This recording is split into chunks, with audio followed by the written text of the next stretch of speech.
So, nag-vlog si Miss Maharlika kanina. Ang sabi, nadidepress na daw si Popsicles. Popsicles pa rin ang tawag ko talaga, no? Talaga nangangarap akong maging father-in-law siya. Nalulungkot na daw ang ating Pangulo, nadidepress na daw. Ay, bakit? Sabi daw ng puting ahas, at panoorin natin miyang konti yung video, ni Miss Maharlika. Sabi ko, ay, dapat lang talaga niyang maranasan yan. Sabi ko nga, dapat higit pa sa depression ang danasin niya ito ba yung stages of grief? Pangilan ba ang depression sa stages of grief? Dabda yun So, depression. Pahuli-huli niya tayo depression Oo. So, denial pala yung una. Stages of grief yun, di ba? Denial. Tapos, anger, yung A. Bargaining, di ba? Pagkikipag-negotiate of some kind. Letter D, depression, and letter A, acceptance. Matagal ka na bang dumanas ng stages of grief? PBBM, bakit ka malulungkot? Bakit ka makakaramdam ng loss? Or pagkawala ng kung ano man, ikaw nga itagumpay na, ikaw na ang pinaka-paymot ngayon na public official. So nararamdaman mo ang loss ng iyong mga core group, ganon, yung core followers ng mga Marcos, yung talagang loyalistang matatanda at mga dating follower. Ay, correct, dapat ka na dumanas ng grief. So yun, dabda yun, diba? Stages of grief. So nasa na siya, nasa depression niya. Later on, ang bilis naman yung makarecover. 1 year pa lang. Magugulat natin, accepted na niya yan. Accepted na niya na wala na siyang core group. Wala na siyang core follower, diba? So nag-vlog si Miss Maharlika na timbre daw ng puting ahas na nadidepress na daw or nalulungkot na daw. Pinanghihinaan na daw ng loob ang Pangulo. Talaga ka namang mahina. Mukha ka namang walang bones, Popshi. Ano ba? Dami na wala sa'yo. Tapos yung si Taning, nabanggit din ni Miss Maharlika, si Taning na isa sa mga kinikilalang political vlogger ni hindi nagba-vlog. Silipin natin mamaya yung Facebook ni Taning, ha. Tsaka, Taning, wala ka na talaga sa kalingkingan ni Misas, ni sa kalingkingan ni Pebbles, walang-wala ka. Ayan yung mga daming buwang. Pare-pareho kayong supporter ni President Marcos Jr. Tapos, kung tutuusin si Miss Maharlika, kaya mong pitik-pitikin dahil millions ang followers mo, hindi mo kayang i-refute or something, hindi mo kayang pabalintunaan, lalim, no? Diba? Hindi mo kayang pasinungalingan or something yung mga binubulgar ni Miss Maharlika. Ay, bakit hindi mo kaya? Pinapag-aral ka na't lahat. Maano man lang ba maglaan ka ng 1 minuto para mag-post at ipagtanggol ang iyong sabi daw kasi pinag-aaral. Can you confirm, PBBM, na pinapag-aral ng Juwawaers mo ang Taning na yan? Kung ako, mga ate at kuya, pag-aaralin ng kung sino man, tapos may bumabardagol sa tama po ba? Salamat po, Ate Rika Yoshida. Kung may taong nagki-care para ako, di ba, gumanda ang aking edukasyon, ang aking foundation as an individual, which is yung pag-aaral nga po. Naglalaan ng pera para mapaganda ang aking kinabukasan, di ba? Para hindi ako maliitin ng ibang tao dahil ako ay nag-aaral at balang araw may pinag-aralan na. Tapos may bumabardagol sa nagpapaaral sa akin. I didn't take na maghubara na tayo ng hoops at hikaw at kung ano pa man at tayo magpapambuno ng magaling. Tama ba, Ma'am Elizabeth Oropesa? Nanonood nga po sa atin ngayon si Ma'am Elizabeth Oropesa, isa rin sa core supporter ng mga Marcos. Di ini Chapuera ang mga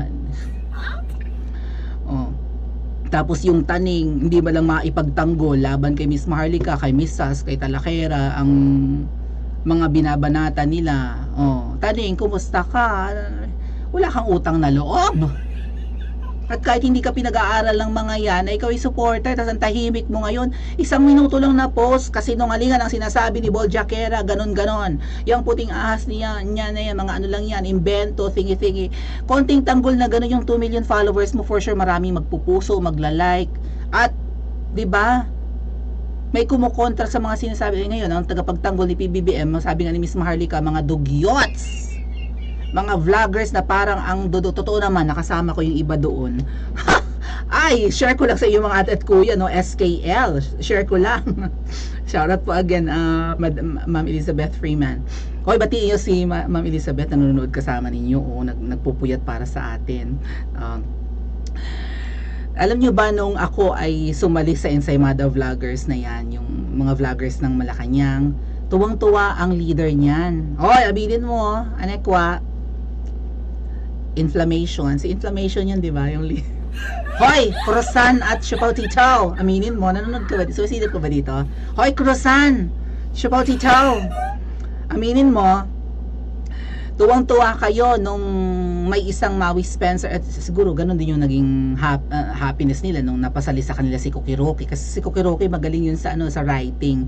Hindi siya okay sa oral communication or sa verbal communication, pero magaling siya sa writing kasi teacher din yata si Cookie Rocky. Tuwan-tuwa sila kasi aside na teacher ang inyong Principesa, ako ay host ng radio with Attorney Nick, di ba? Sa DWIC pa ako noon. So sabi ay bongga. May nadagdag sa atin na kumbaga may kalibre naman na vlogger kasi host nga ako ng radio, tas teacher pa ako. Ay yung mga kasama ko, mga nagkakalye survey laang, yung mga sumasama, bumubuntot lang noon sa kampanyahan. Tsaka yung mga nagba-vlog dyan sa Dolomite. Pero to be fair with these vloggers, hindi ko sila minamaliit. Ang dami nilang followers. Hundreds of thousands. Ako nga, hindi pa nga tayo maka 30 mil dito sa Princess Maui. Pero syempre nauna na kasi sila, di ba? At saka ito pong politics, mahirap talaga itong political vlogging. Hindi po siya cup of tea ng maraming Pinoy, di ba? Hindi naman hilig ng Pinoy ilan lang sa atin yung ganito, mahilig sa malalim na usapin, right? Yung iba kasi yung mga mahilig lang sila sa comedy, mahilig lang sila sa mga ano ba yan? Sa mga unboxing ng mga products, cellphone, kung anik-anik pa, gano'n, mga skincare, di ba? Mukbang, yan, mga prank, yun ang hilig ng mga karamihan ngayon.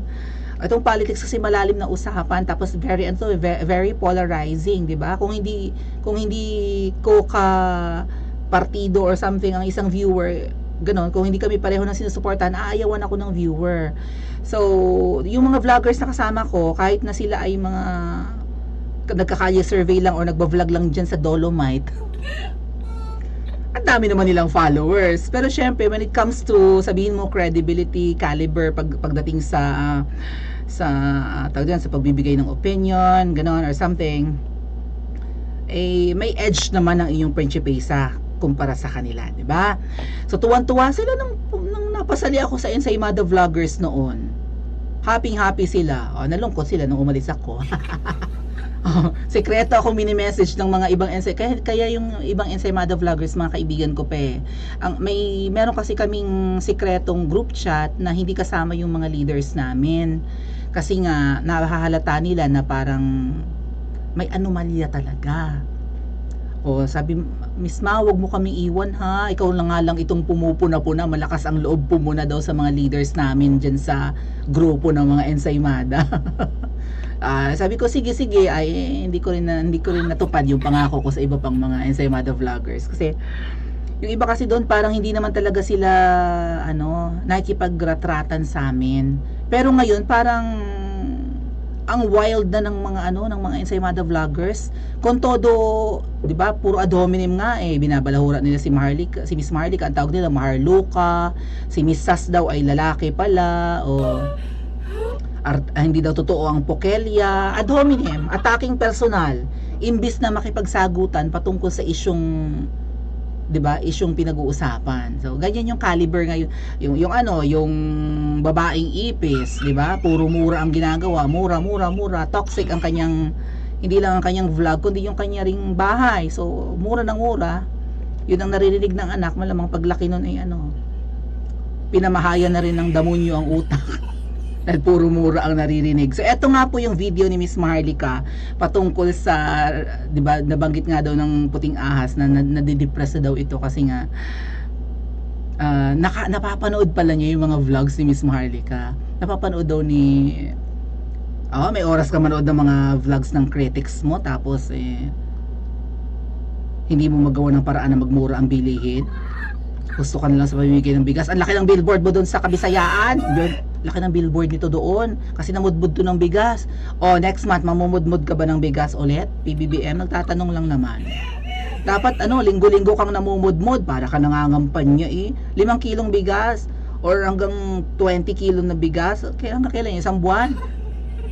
Anong solusyon yun? Hindi yun totoong solusyon sa gutom at kahirapan. Para ka nangangampanya habang namimigay ng bigas. Sino may idea niyan? Parang mga bagito yung mga nasa PCO, 'di ba? Communications group mo. O eto po yung vlog ni Miss Maharlika, pakinggan natin.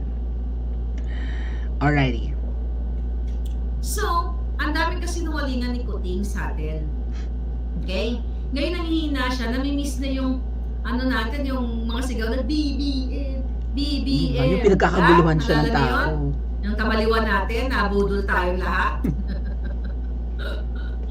Walang tutumbang. Yung mga vloggers nyo, Lisa, na mukhang mga hindi naliligo, you know? Ito naman, dudumi ng balat. Alam ko, ipinaglihi sa Encanto, no? Nakaharap po kaya? Parang akala mo, hindi tao, Parang galing sa Di ba ang dugyot? Tsaka parang may aning. Parang may aning. Bago nyo, lahat yung vlogger nun isang Maharlika lang yan. Tumba lahat yan Ang mga itsura, parang mga uhugin. Parang galing sa galing dun sa pusali. Di ba napansin nyo?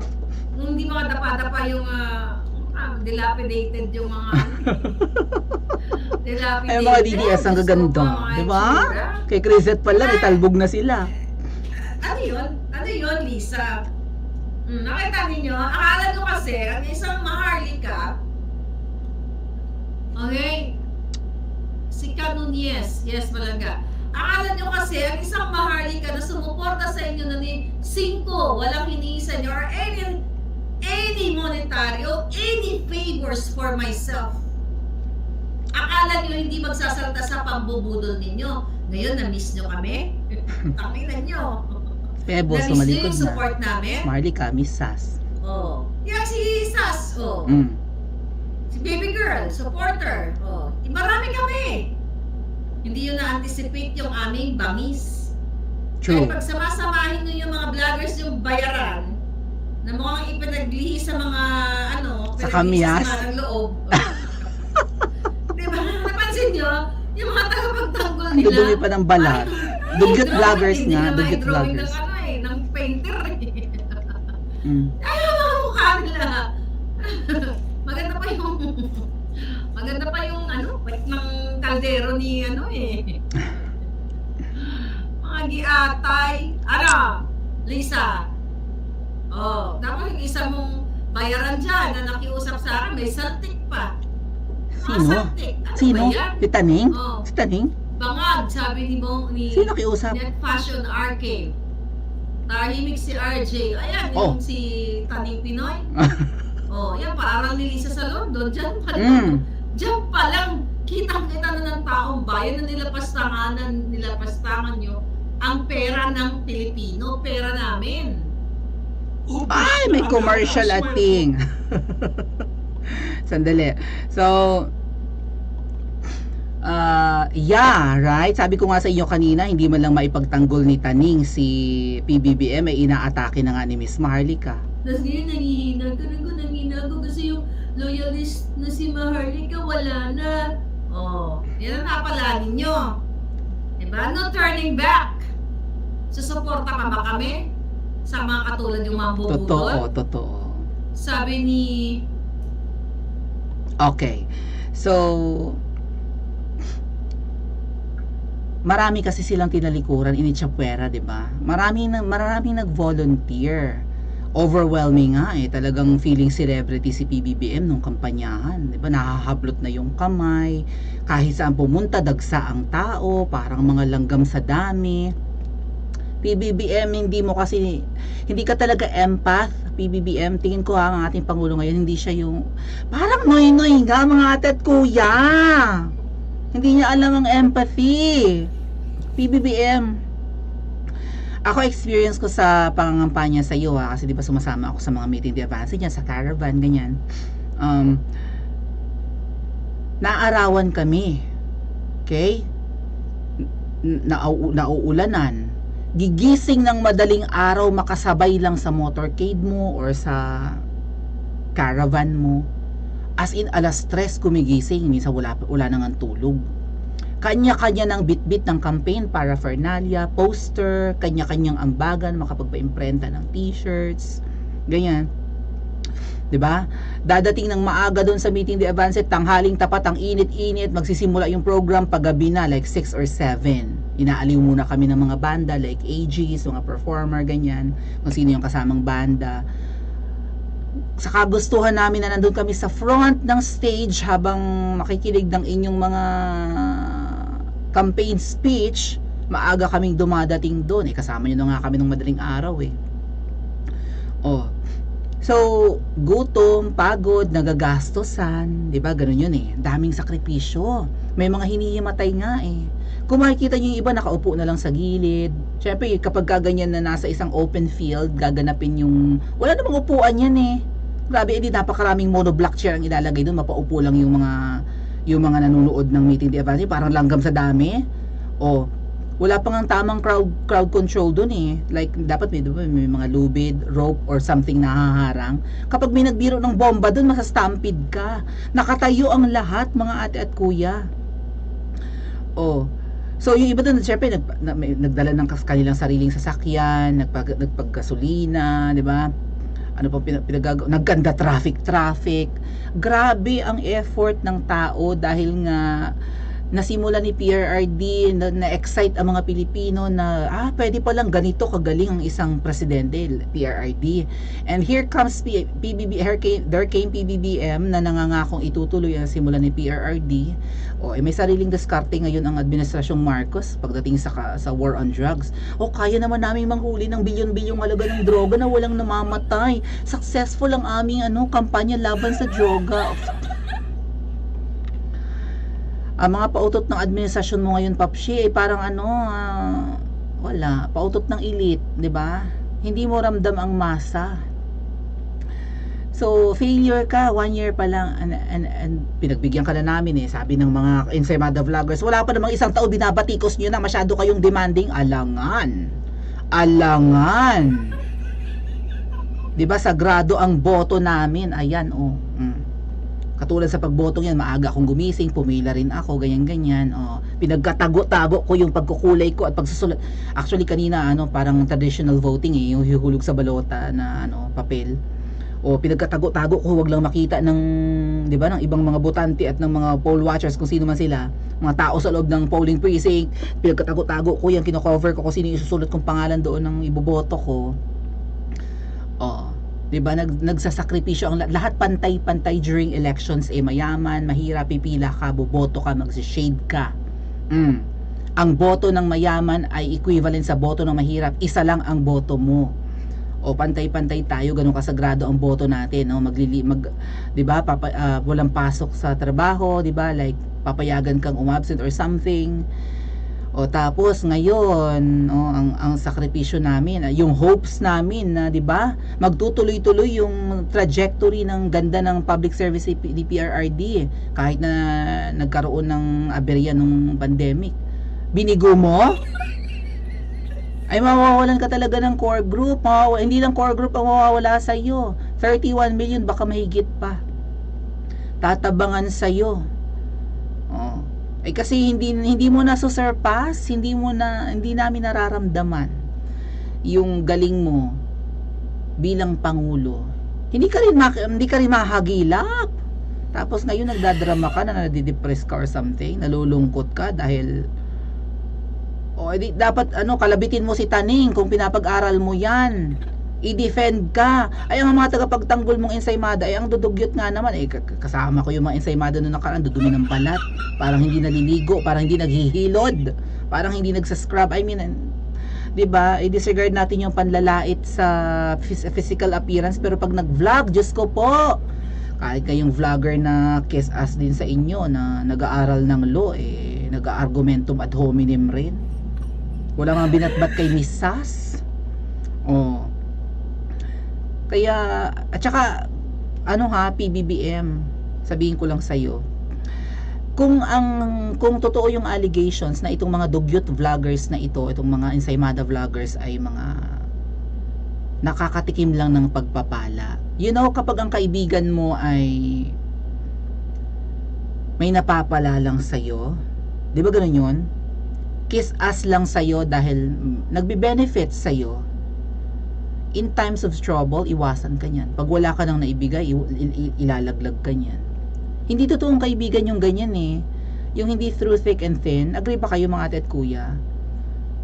Kung ang kaibigan mo ay nandyan lang kapag kami napapala sa'yo, naku, danas ko yan. Kwento ko mamaya. Meantime, i-comment nyo sa comment section kung ano ang kahantungan ng depression ni PBBM. Siya ba ay sisipain na niya yung ahas? Or ano ba? Gi-give up na ba siya? Ili-let go na ba niya? Pauubayan niya na kay VP Sara ang responsibilidad? I-comment nyo po sa comment section at mag-like and subscribe din po kayo.